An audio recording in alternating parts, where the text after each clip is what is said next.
Hello students, welcome back to my channel. आज हम बात करेंगे आपके बीए थर्ड ईयर की जो बुक है society economy and politics in Himachal Pradesh, जिसका कोड है PLS 305। जनवरी की आपकी ये बुक है।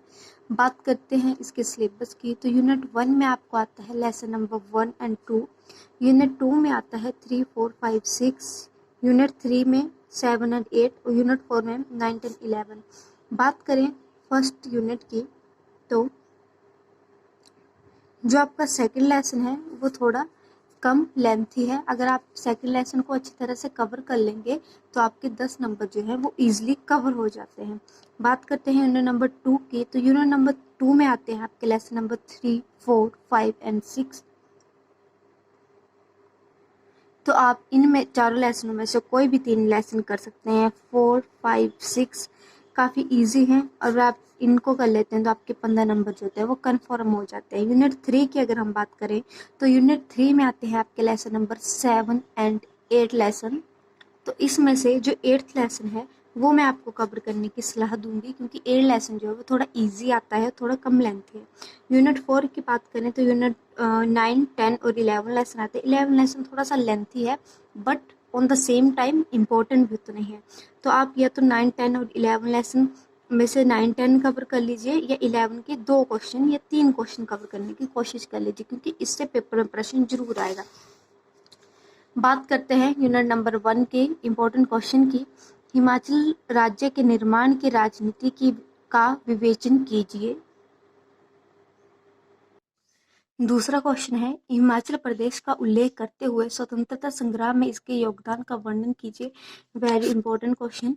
तीसरा क्वेश्चन है, हिमाचल प्रदेश के प्रजामंडल आंदोलन का वर्णन कीजिए। चौथा क्वेश्चन है, हिमाचल प्रदेश के पूर्ण राज्य का दर्जा कैसे प्राप्त हुआ। 5 नंबर में भी पूछा जा सकता है, 2 नंबर में भी और 10 नंबर में भी। बात करते हैं दूसरे लेसन के इम्पोर्टेंट क्वेश्चन की, तो हिमाचल प्रदेश की भौगोलिक विशेषताओं का वर्णन करें। हिमाचल प्रदेश की प्रमुख नदियों तथा झीलों का वर्णन करें। और नेक्स्ट क्वेश्चन है, 2 नंबर के लिए प्रश्न पूछा जा सकता है और 5 नंबर के लिए भी, हिमाचल प्रदेश के प्रमुख चश्मों का वर्णन करें। तो ये थी आपकी यूनिट नंबर 1। यूनिट नंबर 2 से मैंने आपको 4 ही क्वेश्चन बताए हैं। 4 क्वेश्चनों में से अगर आप कोई 3 क्वेश्चन अच्छी तरह से कवर कर लेते हैं तो आपकी यूनिट भी कवर हो जाएगी। तो पहला क्वेश्चन है, कृषि तथा बागवानी के विकास तथा इसके महत्व पर प्रकाश डालें। दूसरा है, हिमाचल प्रदेश की नई औद्योगिक नीति का वर्णन करते हुए इसके प्रमुख व्यवसायों पर प्रकाश डालें। तीसरा है, हिमाचल प्रदेश के प्रमुख पर्यटन स्थलों का वर्णन करें। वेरी वेरी इंपॉर्टेंट क्वेश्चन ये भी, और easy on the same time.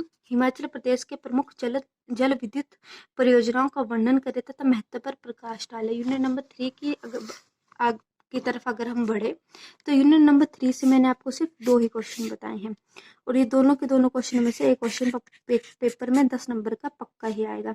Himachal Pradesh के 1972 से 2012 तक राजनीतिक दलों के विकास का वर्णन करें। दूसरा है, हिमाचल प्रदेश में दबाव समूहों की प्रमुख विशेषताएं तथा इनके कारण का वर्णन करें। 10 नंबर के लिए ये वाला क्वेश्चन बहुत ही ज़्यादा इम्पोर्टेंट है। यूनिट नंबर 4 की अगर हम बात करें, तो जाति से आपका क्या अभिप्राय है। हिमाचल प्रदेश की प्रमुख जातीय तथा जातीय राजनीति के प्रभाव का वर्णन कीजिए। ये वाला क्वेश्चन आप अच्छी तरह से कर लीजिए। और इस वाले क्वेश्चन को, क्षेत्रवाद से आपका क्या अभिप्राय है और उप क्षेत्रवाद के उत्तरदायी कारकों तथा प्रभावों का वर्णन करें। 11th लेसन की तरफ अगर हम बढ़ें, तो 11th लेसन से आप इन चारों क्वेश्चनों में से कोई भी 3 क्वेश्चन अच्छी तरह से कर लीजिए। ये वाला क्वेश्चन जो है वो भी वेरी वेरी इंपॉर्टेंट क्वेश्चन है, इसको कवर करने की बहुत ज़्यादा प्रयास कीजिएगा। पंचायती राज का क्या अर्थ है। 73वां संविधानिक संशोधन कानून द्वारा लागू की गई पंचायती राज प्रणाली की प्रमुख विशेषताओं का वर्णन कीजिए। दूसरा है, नई पंचायती राज प्रणाली की मुख्य विशेषताओं का वर्णन कीजिए। तीसरा है, वेरी इंपॉर्टेंट, ग्राम सभा ग्राम पंचायत की रचना, कार्य तथा आय के स्रोतों का वर्णन करें। 5 नंबर के लिए पूछा जा सकता है, 2 के लिए भी, 10 के लिए भी। ये वाला क्वेश्चन पेपर में ऑलमोस्ट हर टाइम पूछा गया है। नेक्स्ट और लास्ट क्वेश्चन है, पंचायती राज प्रणाली तथा उसके अवगुणों का वर्णन करें।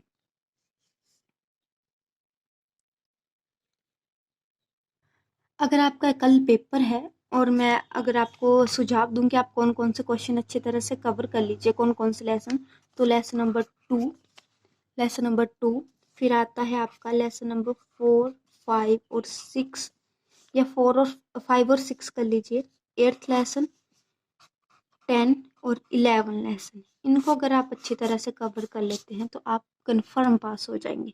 ठीक है, अगर आपको ये वीडियो अच्छी लगी तो वीडियो को लाइक कीजिएगा, चैनल को सब्सक्राइब कीजिएगा और अपने फ्रेंड के साथ शेयर करना ना भूलें। Thank you for watching. और आपकी इस सब्जेक्ट से रिलेटेड अगर कोई भी क्वेरी है तो प्लीज़ कमेंट सेक्शन में मेरे को बता दीजिएगा।